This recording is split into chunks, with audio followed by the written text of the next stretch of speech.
Radhe Radhe students, मेरा नाम है गिरीश नायक और आप सभी का स्वागत है दिल्ली एकेडमी के ई लर्निंग प्लेटफॉर्म पर।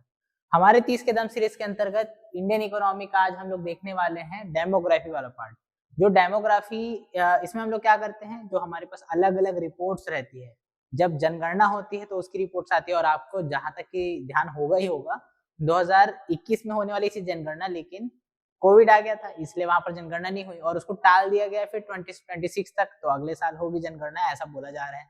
कब तक होगी वो देखा जाएगा, लेकिन उससे पहले हम लोग कुछ और भी चीजों को जान लेते हैं कि यहाँ पर से क्वेश्चंस जो होते हैं दो तीन अलग अलग टाइप के हो सकते हैं।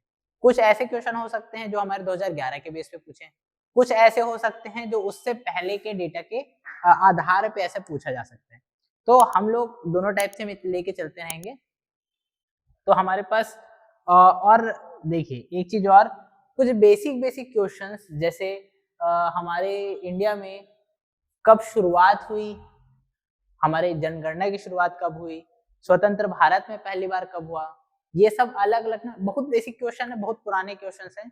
तो इन पुराने क्वेश्चंस में हम लोग नहीं जाएंगे, कुछ नए क्वेश्चंस में हम चलते हैं। तो हमारे पास पहला क्वेश्चन है, डेमोग्राफी शब्द का प्रयोग सबसे पहले किसने किया था? ठीक है, the term demography was first used by Thomas Malthus, ठीक है, एडोल्फ क्विलेट, आर्किल गिलॉर्ड और गुनार मिर्डल। ठीक है, ये हमारे पास ये चार अलग अलग हमारे पास पर्सन्स हैं। ये चारों ही पर्सनैलिटीज ने हमारी डेमोग्राफी की फील्ड में काम किया है, जिसमें हमारा इसमें आर्किल गिलार्ड जो है ये हमारे पास ये हम फर्स्ट टाइम पहली बार ये इन्होंने हमारे डेमोग्राफी वर्ड का यूज किया था। तो हमारा आंसर होगा ऑप्शन नंबर सी। अगले क्वेश्चन में चलते हैं। आधुनिक जनसांख्यिकी के जनक के रूप में किसे जाना जाता है? Who is known as the father of modern demography? ठीक है, तो फादर ऑफ मॉडर्न डेमोग्राफी तो हमारे पास ऑप्शन अलग अलग दिए हुए हैं, जिसमें जॉन ग्रांट जो है इन्हें माना जाता है आधुनिक जनसांख्यिकी के जनक या फिर पितामह या पिता। क्यों कहा जाता है? क्योंकि इन्होंने अलग अलग बहुत सारे कॉन्सेप्ट दिए, जिसमें से सबसे इंपॉर्टेंट है लाइफ टेबल्स। ठीक है, लाइफ टेबल्स के बारे में इन्होंने बताया और यही डेमोग्राफी, ये मतलब अलग अलग शुरुआत होती है डेमोग्राफी की यहाँ पर से, कि हम लोग हर टाइप का डेटा को उठाएं, ना केवल जो हमारे वहां पर जनसंख्या उपस्थित है, बल्कि कितने लोग का जन्म हो रहा है, कितने लोग की मृत्यु हो रही है, उनका रेशियो क्या है, इस सारे के सारे के ऊपर बात करने का क्या बोलते हैं, पहली बार इन्होंने कोशिश किया था जॉन ग्रांट ने, इसलिए इन्हें कहा जाता है। तो हमारे पास अगला क्वेश्चन में इसका सीधा सीधा अलग क्वेश्चन बना हुआ है, John grant is famous for work on life tables. ठीक है, अगला क्वेश्चन है हमारे पास, कौन सी थ्योरी जनसंख्या वृद्धि को ज्योमेट्रिक प्रोग्रेशन के रूप में समझाती है, जबकि भोजन की आपूर्ति अंकगणितीय रूप से बढ़ती है? विच theory explains population growth as a following geometric progression while the food supply grows arithmetically? ठीक है, तो हमारे पास ना वैसे छोटा सा मैथ्स का एक कॉन्सेप्ट बताता हूँ। जैसे अगर हम लोग देखते हैं 2 4 6 8, यहाँ पर क्या है, सभी में समान अंतर है। तो जब हम लोग समान अंतर वाली श्रेणी की बात करते हैं तो उसको बोलते हैं समांतर श्रेणी, और इंग्लिश में उसी को ही बोला जाता है अर्थमेटिक प्रोग्रेशन। एक और होता है हमारे पास, जैसे हमारे पास 3 है, 9 है, 27 है, 81 है, इनका ग्रोथ एक्सपोनेंशियली हो रहा है। सॉरी, एक्सपोनेंशियली बोलना ठीक नहीं रहेगा, लेकिन इनके ग्रोथ का पैटर्न ही अलग है। इनके ग्रोथ का पैटर्न कैसा है? A R square, sorry A R की पावर, ठीक है, यहाँ पर ए मतलब ए आर की पावर एन, ये हम लोग का यहाँ पर इसका फॉर्मूला होता है। इसमें क्या होता है, हम लोग आर के पावर में जितना यहाँ पर वैल्यू होते जाएगा उतना उस स्पीड से यहाँ पर बढ़ते जाएगा। जैसे हमारे पास यहाँ 3 हो गया, 3 के पावर में मतलब 3 की पावर 1 मतलब 3, 3 की पावर 2 मतलब 9, 3 की पावर 3 मतलब 27, इस स्पीड से बढ़ रहा है, जो कि हमारे अर्थमेटिक प्रोग्रेशन के स्पीड से तो बहुत ज्यादा है। ये दोनों का स्पीड अलग अलग होता है। और हमारे फूड सप्लाई का स्पीड क्या बोल रहे हैं यहाँ पर क्वेश्चन में, जो फूड सप्लाई का स्पीड किस स्पीड से बढ़ता है? अर्थमेटिकली बढ़ता है। और ज्योमेट्रिक प्रोग्रेशन की स्पीड से कौन बढ़ता है? हमारा पॉपुलेशन बढ़ता है। इस बात को कौन बताया है? ऐसे कौन से कॉन्सेप्ट में इस बात को बोला गया है? तो optimum population theory, Malthusian theory, demographic transition theory और मार्क्सियन थ्योरी। तो भाई आंसर होगा इसका मैल्थुसियन थ्योरी। ठीक है, ठीक है, या फिर माल्थस जो है इसका कॉन्सेप्ट दिए थे, तो उसी नाम से इनको बोला जाता है मैल्थुसियन थ्योरी। ठीक है, तो आंसर होगा हमारा ऑप्शन नंबर सी। अगला क्वेश्चन है हमारे पास, in the demographic transition theory India is currently in which stage. हम लोग का इंडिया जो है डेमोग्राफिक ट्रांजिशन थ्योरी के अकॉर्डिंग कौन से स्टेज में है, कौन से फेज में है। तो हमारे पास अलग अलग स्टेज, ये 4 स्टेज में बांटा गया है जो डेमोग्राफिक ट्रांजिशन थ्योरी को। ये इस बात को बताता है कि किसी समाज में, किसी देश में डेमोग्राफिक लेवल पे किस टाइप के चेंजेस आ रहे हैं, किस टाइप के परिवर्तन हो रहे हैं। तो यहाँ पर चार स्टेज में बताया, तो 4 स्टेज को हम लोग देख लेते हैं। पहला स्टेज में क्या होता है, हमारे पास जो बर्थ रेट रहता है, जन्म दर रहता है, वो कम रहता है और डेथ रेट सामान्य रहता है। ठीक है, डेथ रेट जो रहता है ना वो सामान्य रहता है। सेकेंड स्टेज में अगर जब हम लोग पहुंचते हैं तो वहां पर हम लोग को दिखाई देता है कि यहाँ पर डेथ रेट यहाँ पर बढ़ने लगता है और हमारे पास बर्थ रेट जो रहता है वो भी यहाँ पर धीरे धीरे यहाँ पर, लेकिन यहाँ पर बर्थ रेट का जो बढ़ना है वो एक सामान्य स्थिति में रहता है। तो ये दोनों आपस में इस कंडीशन में ये सामान्य अवस्था में रहते हैं, एक संतुलित अवस्था में रहते हैं। तो ये एक संतुलित अवस्था होती है। उसके बाद थर्ड स्टेज में क्या होता है, डेथ रेट जो है वो लगातार कम होते जाता है और बर्थ रेट जो है ना लगातार इसमें वृद्धि आती जाती है। जब बर्थ रेट बढ़ते जाता है तो वो हमारा बर्थ रेट बढ़ रहा है लेकिन डेथ रेट कम हो चुका है। डेथ रेट कम होने के पीछे बहुत सारे कारण हो सकते हैं, जिसमें एक रीजन सैनिटेशन हो सकता है, खान पान की व्यवस्था हो सकती है। तो इंडिया वैसे इसी स्टेज में है। और फोर्थ स्टेज रहता है। फोर्थ स्टेज क्या होता है, जब हम लोग का डेथ रेट, ठीक है, डेथ रेट भी कम है और बर्थ रेट भी यहाँ पर हम लोग का कम हो गया है, तब की कंडीशन रहती है स्टेज 4 की। ठीक, अब इसके बाद जो है ना फिफ्थ स्टेज के बारे में, ये हाइपोथेटिकल कॉन्सेप्ट है, जो 5वां स्टेज है उसमें क्या होगा, जो डेथ रेट है वो बर्थ रेट के कंपैरिजन में, बर्थ रेट तो कम होते जा रहा है, एक टाइम पे वो लोग सामान्य हो जाएंगे। वैसे जो फोर्थ स्टेज है ना इसको भी एक संतुलित अवस्था माना जाता है, लेकिन इसके बाद जो है वो प्रॉब्लम क्रिएट होना स्टार्ट होता है। डेथ रेट, बर्थ रेट इतना ज्यादा नहीं रहता है, यहाँ पे ज्यादा बर्थ नहीं हो पाता है, जिस स्पीड से वहां पर डेथ होते रहते हैं। वो है हमारा 5वां स्टेज, जिसमें अभी बहुत सारे अलग अलग रिसर्च पब्लिश हो रहे हैं। उसके अकॉर्डिंग जापान को माना जा रहा है, साउथ कोरिया को माना जा रहा है। ठीक है, तो इन सबको माना जा रहा है कि वो लोग फिफ्थ स्टेज में पहुंच चुके हैं। हालांकि वो हाइपोथेटिकल कॉन्सेप्ट है, लेकिन डेमोग्राफिक ट्रांजिशन थ्योरी का पार्ट है। तो हमारे पास क्वेश्चन में पूछ रहे हैं इंडिया के बारे में, तो इंडिया कौन से स्टेज में, स्टेज नंबर 3 में है इंडिया। अगले क्वेश्चन में चलते हैं। अगला क्वेश्चन है हमारे पास, United Nations world population prospects, ठीक है, 2024, India's median age is approximately, ठीक है, हमारी औसत आयु क्या है। तो भाई हमारी औसत आयु है 28 ईयर्स, इसलिए हम लोग एक यंगर पॉपुलेशन की कैटेगरी में आते हैं। अगले क्वेश्चन में चलते हैं। अगला क्वेश्चन है हमारे पास नेशनल फैमिली हेल्थ सर्वे के उस पर, ठीक है, उस पर, ठीक है, NFHS, इसका डेटा बहुत ज़्यादा इंपॉर्टेंट रहता है भाई। फिफ्थ जो हम लोग का लेटेस्ट हुआ है उसमें हमारे पास जो डेटा अवेलेबल है 2019 से 19-21 का हमारे पास डेटा है, और इसी पे हम लोग का क्वेश्चन आ सकता है। इससे ज़्यादा लेटेस्ट डेटा अवेलेबल है क्या, है, लेकिन वो हमारे पास नेशनल लेवल का हमारे पास वो डेटा नहीं है, सर्वे नहीं है।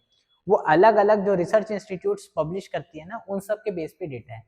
तो हम लोग जो ऑथेंटिक डेटा है वो हमारा NFHS का डेटा रहता है।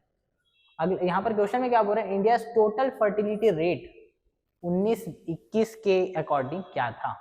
ठीक है, तो हमारे पास 1.6, 1.8, 2.0 और 2.2, तो हमारा आंसर होगा यहाँ पर 2.0, जो कि एक कंसर्निंग पॉइंट है, क्योंकि किसी भी कंट्री को सर्वाइव करने के लिए, सस्टेन करने के लिए एवरेज फर्टिलिटी रेट होना चाहिए 2.1, लेकिन हमारा नेशनल हेल्थ सर्वे के जो 5th एडिशन है उसके अकॉर्डिंग हमारा कितना है 2.0, तो कि ये समस्या है। और ये रिपोर्ट के, इस रिपोर्ट के बाद में हम लोग अगर लेटेस्ट और बात करते हैं ना, और अलग अलग रिसर्च इंस्टीट्यूट ने पब्लिश किया है कि हमारा जो एवरेज फर्टिलिटी रेट पहुंच चुका है 1.9 पे, तो ये और ज्यादा कंसर्निंग बात है, क्योंकि 2.1% होना चाहिए। अगर चाइना की बात करें तो वहां पर 1.8% पहुंच चुका है। और आप लोग एक न्यूज सुने होंगे कि साउथ कोरिया में पॉपुलेशन क्राइसिस आने वाला है, तो उसके पीछे का कारण क्या है, क्योंकि वहां पर बताया गया है कि वहां पर टोटल फर्टिलिटी रेट जो है 0.6% तक गिर चुका है। एक बात को समझ लेते हैं कि टोटल फर्टिलिटी रेट TFR क्या होता है। अगर कोई महिला, जैसे कोई महिला है जो 2 बच्चे को जन्म दी, कोई महिला 3 बच्चे को जन्म दी, कोई महिला के 4 बच्चे हैं, कोई महिला के 2 बच्चे हैं, कोई महिला के 3 बच्चे हैं, तो ये ऐसे 5 अलग अलग महिलाओं का हम लोग देख लिए, ठीक है, 5 अलग अलग महिलाओं में हम लोग को ये पैटर्न दिखाई दे रहा है। अगर एवरेज की बात की जाए तो यहाँ पर इस क्षेत्र में एवरेज महिलाएं कितने बच्चों को जन्म दे रही है, तो ये हम लोग का हो जाएगा 14/5, मतलब हम लोग का कितना हो जाएगा 2.8 हो जाएगा। तो ये हमारा एवरेज फर्टिलिटी रेट उस क्षेत्र का बता रहा है। सो इस तरह से निकलता है नेशनल लेवल पे हमारा, ठीक है, फर्टिलिटी रेट। तो वही हमारा TFR। इसी सर्वे का एक और क्वेश्चन पूछा है NFHS 5th के अनुसार, ठीक है, लोएस्ट TFR कहाँ पर नोट किया गया है, तो हमारे पास बिहार, उत्तर प्रदेश, नागालैंड और सिक्किम, ये 4 ऑप्शन दिया है भाई। तो सबसे कम कहाँ है, नागालैंड में, और अगर सबसे ज्यादा कहाँ है बोला जाए तो कहाँ है, बिहार में, ठीक है, बिहार में सबसे ज्यादा है। अगले क्वेश्चन में चलते हैं, किस राज्य में TFR सबसे ज्यादा है, अभी बताया मैं, बिहार। अगला क्वेश्चन है हमारे पास SRS statistical report 2023 India crude birth rate, ठीक है, क्रूड बर्थ रेट ये अलग पूछता है भाई, इज अराउंड कितना है, तो हमारा क्रूड बर्थ रेट की अगर हम लोग बात करें तो 14.9 पर 1000 है। क्वेश्चन में ये भी पूछता है कि कितना है, तो हमारा 14.9, और अगर कितने के बेस पे पूछते हैं, आधार क्या है, तो ध्यान रखेंगे 1000 बच्चों में, ठीक है, 1000 जन्म में इतने ठीक है, 14.9 क्रूड बर्थ रेट होता है। अगले क्वेश्चन में चलते हैं, अगेन SRS का डेटा पूछ रहे हैं, 2023 estimates India crude death rate की बात कर रहे हैं। अगर हम लोग बर्थ रेट की बात करेंगे तो 14.9, अगर हम लोग डेथ रेट की बात करेंगे तो 5.8। ध्यान रखेंगे ये दोनों ही इंपॉर्टेंट है। यहाँ पर क्या है, जो डेमोग्राफी वाले पार्ट होते हैं ना, यहाँ पर हमारे पास डेटा बहुत होते हैं, और क्योंकि बेसिक डेटा सबके पास अवेलेबल रहता है, तो मैं उन डेटा पे बात कर रहा हूँ जो हमारे पास करंट एस्पेक्ट से इंपॉर्टेंट है। अगला क्वेश्चन है हमारे पास, जनसांख्यिकी लाभांश संबंधित है, डेमोग्राफिक डिविडेंड रिलेट्स टू, किस चीज से रिलेटेड है, ageing population, increase in development population, high youth population share and high child mortality, ठीक है। तो हमारे पास ये जो डिविडेंड होता है, डिविडेंड मतलब क्या होता है, जो लाभ का जो राशि है उसी को बोलते हैं डिविडेंड। और अगर हम लोग डेमोग्राफिक डिविडेंड की बात कर रहे हैं, मतलब हमारे पास जनसांख्यिकी लाभांश है, हमारे पास लाभ का ऐसा पार्ट है, मतलब पूरे डेमोग्राफी में जो हमारे पास एक्स्ट्रा पॉपुलेशन है, एक्स्ट्रा पॉपुलेशन ऐसी जिसका हम लोग जो हमारे लिए बेनिफिशियल हो सकती है, उसको बोलेंगे हम लोग डेमोग्राफिक डिविडेंड। तो यहाँ पर हम लोग जो हमारे पास एक्स्ट्रा यूथ रहेगा उसकी हम लोग बात करते हैं, तो हाई यूथ पॉपुलेशन शेयर ये रिप्रेजेंट करता है हमारे डेमोग्राफिक डिविडेंड को। और क्योंकि हमारे यहाँ है, और हमारे यहाँ पॉपुलेशन का एवरेज एज कितना है भाई, 28 ईयर, तो हम लोग क्या है, एक यंग कंट्री की कैटेगरी में आते हैं। तो बूढ़े कंट्री की कैटेगरी में कौन आता है, जापान। जापान की जो एवरेज जो लाइफ है ना, एवरेज जो पॉपुलेशन है, एजिंग पॉपुलेशन, वो बहुत ज्यादा है, एवरेज एज वहां पर सबसे ज्यादा मिलेगा हम लोग को। अगला क्वेश्चन है हमारे पास डिपेंडेंसी रेशियो, ठीक है। डिपेंडेंसी रेशियो हम लोग किस कॉन्टेक्स्ट में यूज करते हैं, डिपेंडेंस मतलब हम लोग किसी पर आश्रित हैं, तो आश्रित कौन रहता है, छोटा सा बच्चा, छोटा बच्चा आश्रित रहेगा अपने मम्मी पापा के ऊपर। तो वैसे ही जो बहुत बड़ी पॉपुलेशन है, बहुत ज्यादा एज की पॉपुलेशन है, वो अपने बच्चों पे आश्रित रहती है, वो अपने बच्चों पे डिपेंडेंट रहती है, तो उनको बोलते हैं हम लोग डिपेंडेंट जो हमारा पॉपुलेशन। और उनके रेशियो के बारे में पूछ रहे हैं कि कौन से ग्रुप को हम लोग मानते हैं, 0 to 14, 60 प्लस को, या फिर 0 to 14 एंड 65 प्लस, और हमारे पास 15 to 59। तो हमारा आंसर क्या होगा भाई, 0 to 14 छोटे बच्चों के लिए, और जो 65 प्लस हैं, जो एज ज्यादा हो चुका है। कुछ लोग, अब यहाँ पर ऐसा भी हो सकता है, कुछ लोग 50 प्लस हो जाते हैं, उसके बाद ही उनको, मतलब 50 साल के होने के बाद से ही उनको मतलब निर्भरता की आवश्यकता हो जाती है। तो ये कंडीशन कुछ अलग हो सकता है। हम लोग जब बात करते हैं तो हम लोग एवरेज की बात करते हैं, तो एवरेज 65 ईयर के बाद जो व्यक्ति होते हैं उनको सहारे की आवश्यकता होती है, तो वही हमारा डिपेंडेंसी रेशियो को शो कर रहा होता है। अगला है हमारे पास, which consensus introduced the concept of urban agglomeration, शहरी समूह, ठीक है। किस हमारे कौन से सेंसस में इस बात को पहली बार एक्नॉलेज किया गया, पहली बार बताया गया, तो 1951, 61, 80, 71 और 81। तो ध्यान रखेंगे 1961 में हम लोग पहली बार देखते हैं कि अर्बन एग्लोमरेशन को पहली बार बताया गया। इसी में ही एक और बात बता देता हूँ, इसमें हम लोगों को और क्या चीज को बताया गया, 1961 के बाद से हम लोग देखते हैं जो शहरी जनसंख्या में और शहरों की संख्या में लगातार हम लोग को वृद्धि दिखाई देती है, इसीलिए इसको एक्नॉलेज किया गया था। अगला क्वेश्चन है हमारे पास, भारत की पहली पूरी सिंक्रोनस जनगणना कौन थी? फर्स्ट कंप्लीट सिंक्रोनस सेंसस 1872, 1881, 1891 और 1901। तो इसका राइट आंसर होगा 1881। ठीक है, 1881 में पहली बार हुई थी फुली सिंक्रोनस। अगला है हमारे पास, भारत में जनगणना किस अधिनियम के तहत जारी की जाती है? ठीक है किस कौन सा अधिनियम है यहाँ पे? सेंसस एक्ट 1782, 1920, 1948 और 1951। तो भाई हम लोग स्वतंत्र भारत में जिए हैं, तो हमारे स्वतंत्र भारत का ये एक्ट है हमारे पास सेंसस एक्ट 1948, तो इसके तहत हमारे यहाँ जनगणना की जाती है। अगला question, demographic data in India is primarily collected by, कौन कलेक्ट करता है? एक हमारे पास है NSSO, एक है हमारे पास CSO, एक है हमारे पास रजिस्ट्रार जनरल ऑफ इंडिया और एक है हमारे पास नीति आयोग। तो नीति आयोग तो नहीं होगा क्योंकि पहले से ही ये तो अभी का, ठीक है, इसका जन्म कब हुआ है? 2015 2015 में आया है, तो ये तो नहीं होगा। CSO और NSSO ये दोनों क्या चीज का डेटा कलेक्ट करते हैं? जो हमारा इकोनॉमिक एक्टिविटीज से रिलेटेड जो डेटा रहता है उसको कलेक्ट करते हैं। तो जो हमारा रजिस्ट्रार जनरल ऑफ इंडिया है ये डेमोग्राफिक डेटा को कलेक्ट करने का काम करती है और इसके पब्लिकेशन के लिए जिम्मेदार होती है। अगला है हमारा, इंडिया सेक्स रेशियो फीमेल पर 1000 मेल।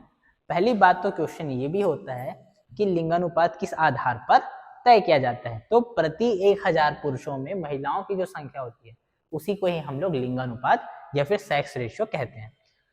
और हमारे NFHS 5th के डेटा के अकॉर्डिंग अगर पूछा जाए तो हमारा आंसर हो जाएगा यहाँ पर 1020, मतलब महिलाओं की संख्या पुरुषों की संख्या से अब ज्यादा हो चुकी है। अगर हम लोग पुराने आंकड़ों पे जाएं तो पुराना जो सेंसस हुआ था वो हमारा 2011 का हुआ था, तो इसके अकॉर्डिंग जो हमारा जो डेटा है वो हमारे 943 फीमेल पर 1000 मेल है, मतलब 2011 में पुरुषों की संख्या ज्यादा थी और अभी देखा जाए तो महिलाओं की संख्या ज्यादा है। अगला है हमारे पास, जनसंख्या विस्फोट population explosion widely used after, किसके बाद इसको बहुत ज्यादा यूज किया जाने लगा? First world war, second world war, industrial revolution या फिर ग्रीन रेवोल्यूशन? तो भाई जैसे ही हमारा सेकेंड वर्ल्ड वॉर हुआ ना, थर्ड वर्ल्ड वॉर अभी तक हुआ नहीं है, ऐसा माना जाता है कि स्टार्ट हो चुका है, लेकिन फिर भी चलो हम लोग के पास अभी ऐसा कोई डॉक्यूमेंटेड फाइल ऐसा कुछ है नहीं जिसको हम लोग एक्नॉलेज करके बोले कि हाँ ये वाला जो है हमारे पास थर्ड वर्ल्ड वॉर स्टार्ट हो चुके हैं। तो सेकेंड वर्ल्ड वॉर के बाद क्या होता है, हम लोग का थर्ड वर्ल्ड वॉर अभी तक नहीं हुआ है और सेकेंड वर्ल्ड वॉर के बाद फिर एक हमारे यूनाइटेड नेशंस का स्टैब्लिशमेंट होता है जिसका मेन ऑब्जेक्टिव रहता है कि किसी प्रकार के बड़े युद्धों को रोकना। अगर युद्ध नहीं होंगे तो फिर पॉपुलेशन डिक्लाइन जो है वो हो रहा है वो नहीं होगा, पॉपुलेशन लगातार बढ़ेगा। तो जैसे ही सेकेंड वर्ल्ड वॉर के बाद यूनाइटेड नेशंस का स्टैब्लिशमेंट हुआ, पॉपुलेशन ग्रोथ में लगातार हम लोग को हर कंट्री में इंक्रीमेंट दिखाई देता है। इसी को ही बोला गया जनसंख्या विस्फोट या फिर पॉपुलेशन एक्सप्लोजन। तो हमारा राइट आंसर हो जाएगा सेकेंड वर्ल्ड वॉर। अगला है हमारा, 2023 में किस देश ने दुनिया के सबसे ज्यादा आबादी वाले देश के तौर पर चीन को पीछे छोड़ दिया? USA, इंडोनेशिया, इंडिया और नाइजीरिया। तो ये तो न्यूज़ आप लोग सुनी होगी, ठीक है, कि दुनिया के सबसे ज़्यादा पॉपुलस कंट्री इंडिया है। यहाँ पर हमारी पॉपुलेशन कितनी है? 140 करोड़ से ज़्यादा है और चाइना के भी यहीं आसपास ही है, लेकिन हमसे पीछे हो चुके हैं। लेकिन इस जगह में हम लोग को आगे बढ़ना ये कुछ अच्छा साइन को शो नहीं करता, लेकिन फिर भी ठीक है। अगला है हमारे पास NSO, ठीक है, NSO नेशनल स्टैटिस्टिकल ऑफिस का डेटा हम लोग देखते हैं 2024 का।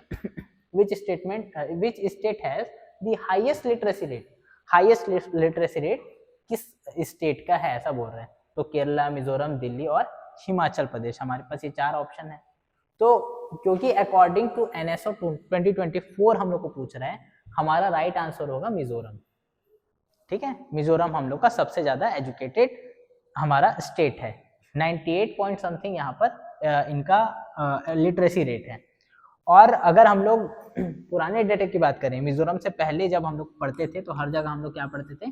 केरल जो है सबसे ज्यादा लिटरेट स्टेट है, लेकिन अभी करंट में देखा जाए अगर हम लोग डायरेक्ट हम लोग इस रिपोर्ट के अकॉर्डिंग अगर बात करें NSO 2024 के डेटा के अकॉर्डिंग मिजोरम फर्स्ट नंबर पे है।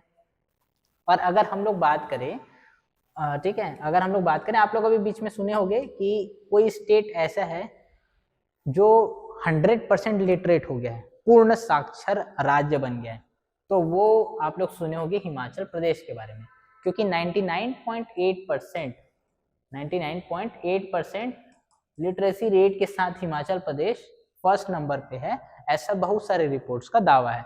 और साथ ही इस चीज को जो वहाँ की जो अथॉरिटीज हैं, ठीक है, वहाँ की जो एजुकेशनल अथॉरिटीज हैं, उन्होंने क्लेम किया है इस बात को।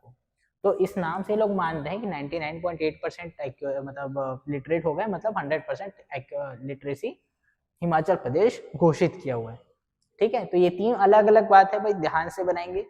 और आप लोग कमेंट सेक्शन में जल्दी से बताइए कि हमारे करंट डेटा के अकॉर्डिंग छत्तीसगढ़ का पोजीशन क्या है NSO 2024 के अकॉर्डिंग। अगला क्वेश्चन है हमारे पास, भारत में सबसे कम साक्षरता वाला राज्य कौन सा है? कम साक्षर कौन है? बिहार, राजस्थान, झारखंड और उत्तर प्रदेश। तो राइट आंसर होगा हमारा बिहार। बिहार सबसे कम साक्षर है भाई, पॉपुलेशन में आगे है, पढ़ाई में पीछे है। अगला हमारे पास, और साक्षरता से तात्पर्य क्या होता है? लिटरेट होना का मतलब क्या होता है? साक्षर होने का मतलब अक्षर अपना नाम को लिख सकता है और पढ़ सकता है, तो वही साक्षर हो जाता है। ये लिटरेसी का परिभाषा है। तो वहाँ पर समझ के हिसाब से भी देखा जाए तो किस लेवल का है, हम लोग इसमें ज़्यादा चर्चा नहीं करते हैं, हम लोग अगले क्वेश्चन में आते हैं। मानव विकास सूचकांक HDI का कौन सा संकेतक हिस्सा नहीं है? ठीक है, तो जो हमारे पास ह्यूमन डेवलपमेंट इंडेक्स, इसके बारे में समझ लेते हैं। मानव विकास सूचकांक कि किसी देश में मानव का विकास किस लेवल पे हुआ है, इस बात को बताने के लिए, ठीक है, यूनाइटेड नेशंस द्वारा जारी किया जाता है ह्यूमन डेवलपमेंट इंडेक्स। ठीक है, यूनाइटेड नेशंस द्वारा जारी किया जाता है। अब यहाँ पर हम लोग को अलग अलग संकेतकों पे बात करते हैं, तो उसमें एक पार्ट है लाइफ एक्सपेक्टेंसी देखते हैं, gross national income per capita देखते हैं, एजुकेशन लेवल देखते हैं। इसके अंदर और भी बहुत सारी कैटेगरीज हो जाती है फिर, जैसे एजुकेशन में हम लोग देखते हैं कि 5 साल तक के बच्चे लोग के लिए, ठीक है, वुमेन एजुकेशन की बात वहाँ पर हम लोग देखते हैं, मेल एजुकेशन की हम लोग यहाँ पर कॉन्सेप्ट देखते हैं। ये सब कैटेगरी हो जाता है। बेसिक कैटेगरी में यही 3 आता है। और चौथा ऑप्शन हमारे पास क्या दिया? पर्यावरणीय स्थिरता सूचकांक। तो पर्यावरणीय स्थिरता सूचकांक ह्यूमन डेवलपमेंट इंडेक्स का पार्ट तो नहीं है, इनडायरेक्टली ये भी इन्वॉल्व होता है, लेकिन ये डायरेक्टली ऐसा इन्वॉल्व नहीं होता है, इसलिए हमारा ऑप्शन हमारे पास यहाँ पर किसका नहीं है पूछ रहे हैं ना, नहीं है, not a part of HDI, तो हमारा आंसर हो जाएगा ऑप्शन नंबर डी। अगले क्वेश्चन में चलते हैं। SRS 2023 के अनुसार भारत में शिशु मृत्यु दर लगभग है, कितना है पूछ रहा है भाई IMR। तो हमारे पास 18, 24, 28 और 32। तो हम लोग को जिस बेस पे पूछा जा रहा है उस बेस पे बताएंगे। SRS 2023 के अकॉर्डिंग हमारा राइट आंसर होगा ऑप्शन नंबर बी 24। ठीक है, अलग अलग डेटा में अलग अलग शो करता है। और देखिए, जैसे मैं बता रहा हूँ डेमोग्राफी का कौन सा जो टॉपिक है, जो हम लोग का इंडिया वाला सेक्शन है, जो CG वाला सेक्शन है, आप लोग CG वाले में करेंगे फिर। अगला क्वेश्चन है हमारे पास, मातृ मृत्यु दर MMR हमारे 2023 के अकॉर्डिंग कितना है? तो 78, 97, 113 और 122। तो हमारा राइट आंसर होगा ऑप्शन नंबर बी 97। ये बहुत ज्यादा इंपॉर्टेंट है भाई, ध्यान रखेंगे। कौन सा जनसंख्या कॉन्सेप्ट प्रजनन आयु वर्ग की प्रति महिला जीवित जन्मों की संख्या को प्रदर्शित करता है? ठीक है, प्रजनन आयु वर्ग की प्रति महिला जीवित जन्मों की संख्या को कौन शो करता है? तो फिर भैया टोटल फर्टिलिटी रेट जो है, फर्टिलिटी रेट इसी बात को बताता है कि कौन महिला कितने बच्चों को जन्म दे रही है, उन सबका हम लोग एवरेज निकाल दिए, तो वही हमारा TFR है। तो हमारा क्या हो जाएगा आंसर ऑप्शन नंबर सी। अगला क्वेश्चन है हमारे पास, भारत की शहरी आबादी का हिस्सा वर्ल्ड बैंक के अकॉर्डिंग कितना है? अप्रोक्सीमेटली 31% पॉपुलेशन जो है शहरों में निवास करती है, तो ऑप्शन नंबर ए हमारा राइट होगा। अगला है हमारे पास, किस देश में दुनिया की सबसे ज्यादा औसत उम्र है? जैसे कि मैं पहले बताया कि सबसे ज्यादा जहां पर, जैसे हमारे इंडिया में एवरेज एज जो है 28 है। अगर हम लोग जापान की बात करें तो एवरेज एज वहां पर 50 टू 60 ईयर्स के आसपास है। मतलब वहां पर की जो जनसंख्या है वो बहुत ज्यादा बुजुर्ग हो चुकी है। तो उसी को ही पूछ रहा है कि एवरेज एज कहाँ पर सबसे ज्यादा मिलेगी, तो हम लोग को जापान में सबसे ज्यादा मिलेगी। अगला क्वेश्चन है हमारा, दूसरा जनसांख्यिकी संक्रमण इससे जुड़ा है। Second demographic transition is associated with, हमारे पास ऑप्शन क्या क्या दिया हुआ है, decline in mortality only, only आ गया खत्म, केवल आ गया खत्म, ध्यान रखेंगे।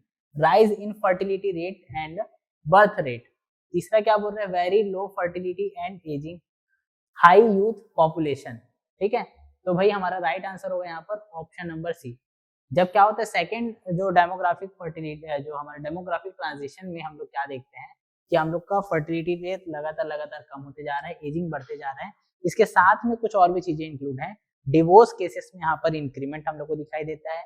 जो ज्वाइंट फैमिली है, ज्वाइंट फैमिली का ट्रांजिशन हो जाता है यहाँ पर न्यूक्लियर फैमिली के साइड में। इस तरह की अलग अलग और भी बहुत सारे ट्रांजिशन हम लोग को दिखाई देता है। तो जो ऑप्शन दिया उसके अकॉर्डिंग हमारा ऑप्शन नंबर सी हमारा राइट आंसर होगा। अगला है हमारे पास क्वेश्चन, आज का लास्ट क्वेश्चन, भारत का जनसंख्या घनत्व कितना है। अब अगेन शुरू से लेके आखिर तक मैं एक ही बात को बोल रहा हूँ, जिस रिपोर्ट के बेस पे पूछा जा रहा है ना, उस रिपोर्ट के बेस पे हम लोग को आंसर लगाना होता है। यहाँ पर क्या पूछ रहा है 2024 के अकॉर्डिंग, 2024 के अकॉर्डिंग देखेंगे तो हमारा हो जाएगा 464 पर्सन पर स्क्वायर किलोमीटर, ये हमारा राइट आंसर है। लेकिन अगर हम लोग देखते हैं प्रीवियस डेटा के अकॉर्डिंग तो 300 प्लस हम लोग को दिखाई देते हैं, तो वो कौन सा है, हमारे 2011 की जनगणना के अकॉर्डिंग। लेकिन यहाँ पर पूछ किसका रहा है, 2024 के अकॉर्डिंग, तो हमारा राइट आंसर होगा ऑप्शन नंबर सी। तो इस तरह से हम लोग डेमोग्राफी के क्वेश्चंस को किए। 30 क्वेश्चंस यहाँ पर से ऐसे क्वेश्चंस हैं जो सारे के सारे हमारे करंट डेटा के अकॉर्डिंग है। तो आई होप इससे आपको बेनिफिट मिलेगा। आप और भी बाकी अलग अलग सब्जेक्ट्स के भी वीडियोस को प्लेलिस्ट में जाके देख सकते हैं। और इस वीडियो के लिए इतना ही, धन्यवाद।